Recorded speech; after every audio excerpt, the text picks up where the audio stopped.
Audio Jungle.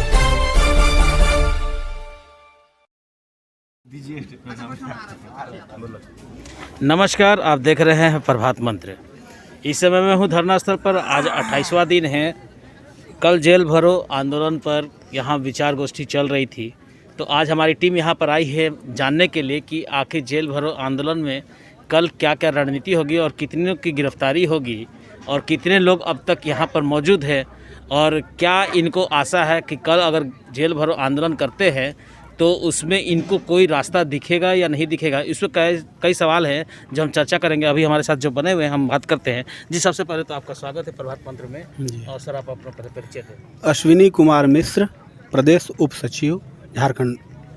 जी, अभी sir कल जो जेल भरो आंदोलन है, जी रणनीति के हिसाब से कल आप लोगों को मतलब अपनी गिरफ्तारी देनी है। जी अब तक जी जी कितने लोग यहाँ पर आ चुके हैं और कितने लोगों की गिरफ्तारी होनी है?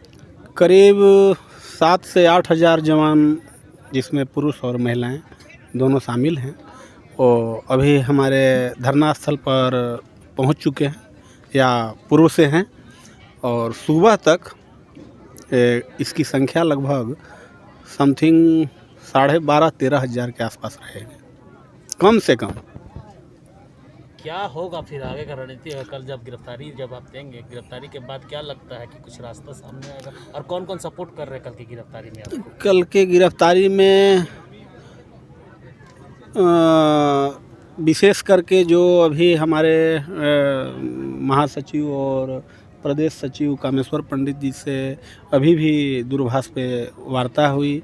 आप पूर्व विधायक जुझारू जो रहे हैं, उनका कार्यकाल भी जुझारू रहा है। कुशवाहा शिवपूजन जी हम लोगों को लीड कर रहे हैं, और हो सकता है कि उसमें जैसा कि उन्होंने अपने बयान में कहा है कि 2-3 विधायक उनके साथ में रहेंगे गिरफ्तारी में। उम्मीद है सुदेश महतो जी भी रहें। क्या लगता है कोई रास्ता निकलेगा? रास्ता निकले या नहीं निकले, हम लोग अपना कर्म को कर रहे हैं। रास्ता निकलना होता, बताइए, इस कोविड काल में दुनिया अपने आप को सेफ करने में लगी हुई है।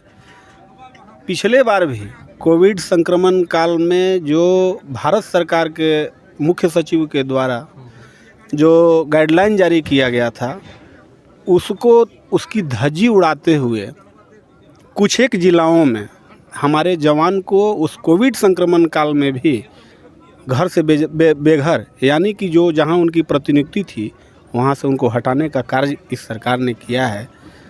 फिर भी हम लोग इस सरकार से कारण से किया था? यही कि 4 महीना समाप्त हो गया। अच्छा।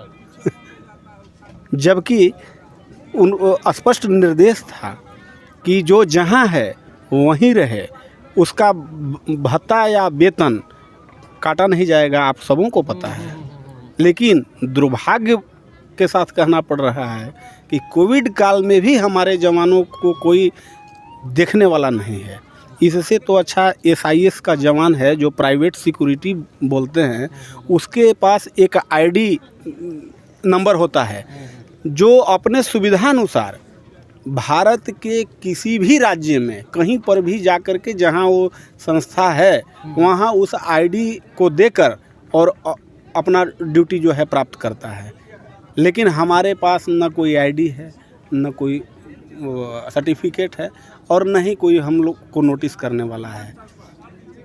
जब कश्मीर से 370 धारा समाप्त हो सकता है और उसको आज़ादी मिल सकती है, वहाँ पर लोकतंत्र बहाल हो सकता है। लोग कहते हैं, आप ही के द्वारा या और प्रतिनिधि के द्वारा सुनने में आया कि हमारे वित्त मंत्री रामेश्वर उरांव जी का स्टेटमेंट था कि हम कुछ राज्यों से संपर्क में हैं और उनसे संपर्क स्थापित करके और इस पर हम अध्ययन कर रहे हैं क्या हो सकता है।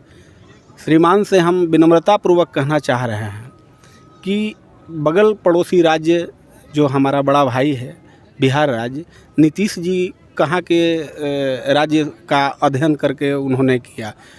नीतीश जी से संपर्क कर लीजिए श्रीमान और उनसे समझ लीजिए, और उसके बाद हमारे विगत 8 मार्च से लगातार आंदोलनरत रह रहे हैं और इस सुविधा विहीन जगह पर इनके प्रति कुछ दया भाव दिखाते हुए इनको कम से कम नियमित 365 दिन ड्यूटी देने का काम करें। सरकार से मेरी हाथ जोड़ करके विनम्र प्रार्थना है।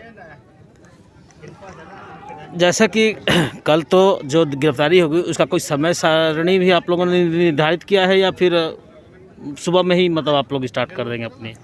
इस संबंध में आज रात्रि में हमारे प्रदेश अध्यक्ष श्री रवि मुखर्जी, प्रदेश सचिव श्री कामेश्वर पंडित जी, महासचिव राजीव कुमार तिवारी जी और मुख्य रूप से हमारे आंदोलन को लीड कर रहे कुशवाहा शिव पूजन जी के नेतृत्व में हम लोग का एक गुप्त मीटिंग होगा जिसमें हम लोग इस विषय को रखेंगे और गिरफ्तारी का रूप क्या होगा, स्वरूप क्या होगा और समय क्या होगा, उसके बाद जो है इस रणनीति का खुलासा किया जाएगा।